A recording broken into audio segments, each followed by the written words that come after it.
I'm going to solve this quadratic equation by using the formula, but first a note.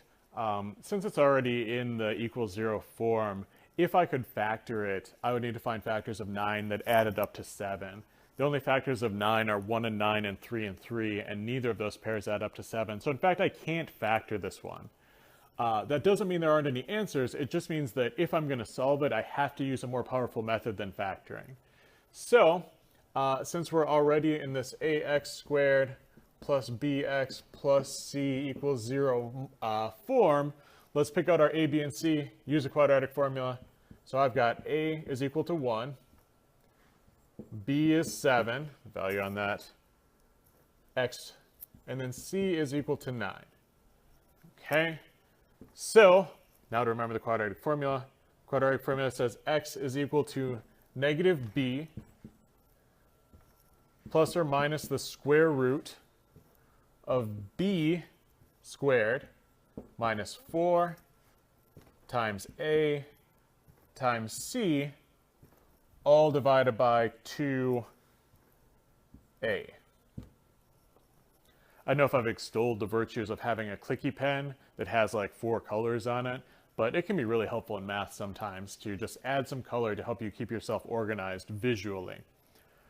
Okay, time to substitute those values in.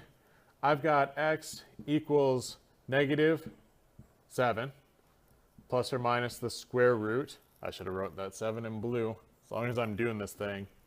Okay, the square root of 7 in blue squared minus 4 times a, which is 1, times c, which is 9, all divided by 2 times a, which is 1.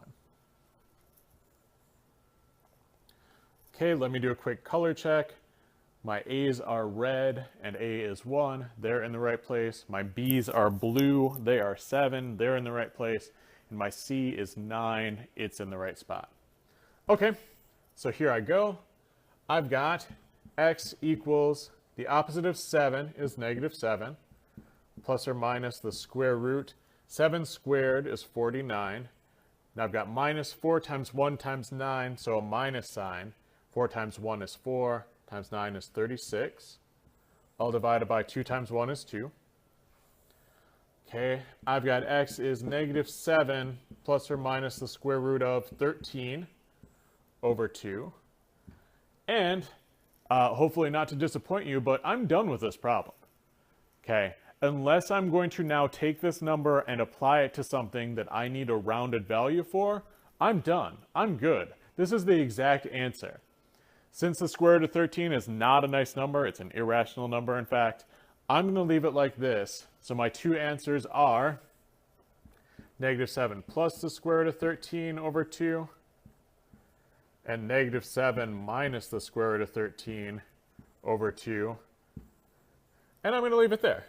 Again, unless I'm told to round to some specific value, that's as good as it gets. Now, if I want to check this, which I would, were I doing this for very important things, I would use a calculator, either an online calculator or my physical calculator, to make sure that both of these values are solutions of that equation. So I'd find the decimal approximation, square it, add 7 times it, add 9, and that should be very close to 0, if not exactly 0. And I'd do the same for the other value.